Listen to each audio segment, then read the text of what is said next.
रात के 11:30 बज रहे हैं, लेकिन दो तीन चीज़ें हैं जिस पे मेरा दिमाग बैठा हुआ था कि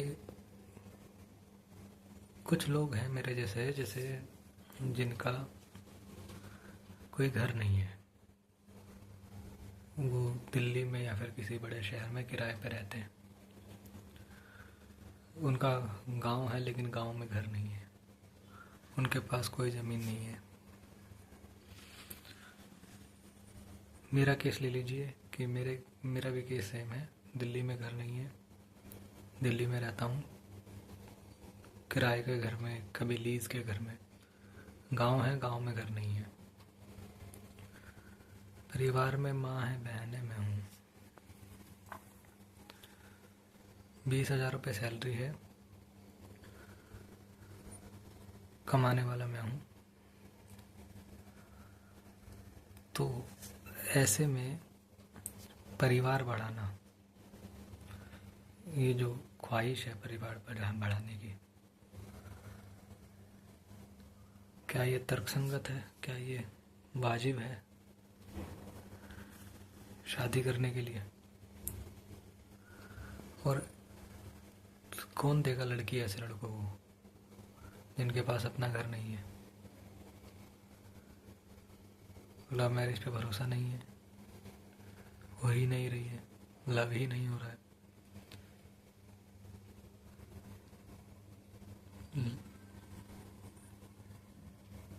किराए, अगर मेरे जैसे लड़के को लड़की मिल भी जाए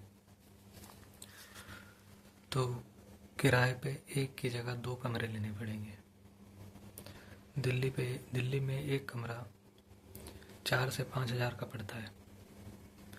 किराया, बिजली बिल, पानी, कम से कम, बहुत कम से कम 4 से 5 हज़ार का।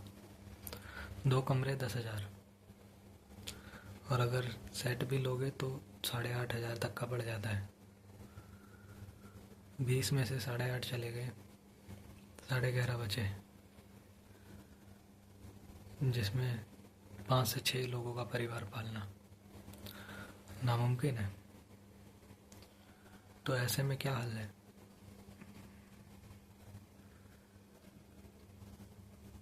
एक हल जो समझ में आता है वो होता है कि ऐसी लड़की जो खुद भी कमाती हो, लेकिन ऐसी लड़की जो खुद कमाती हो वो ऐसे लड़के से शादी नहीं करेगी।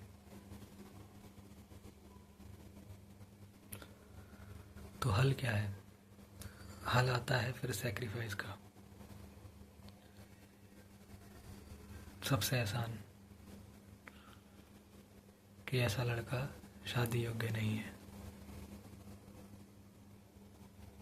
उसे अपने परिवार का पेट पालने पे ध्यान देना चाहिए, ना कि परिवार बढ़ाने में। धीरे बात कर रहा हूँ क्योंकि बाकी सब सो रहे हैं। रात को आते हैं ये जहरीले ख्वाब जो आंखें खोल के आते हैं, दिमाग खराब करते हैं ये।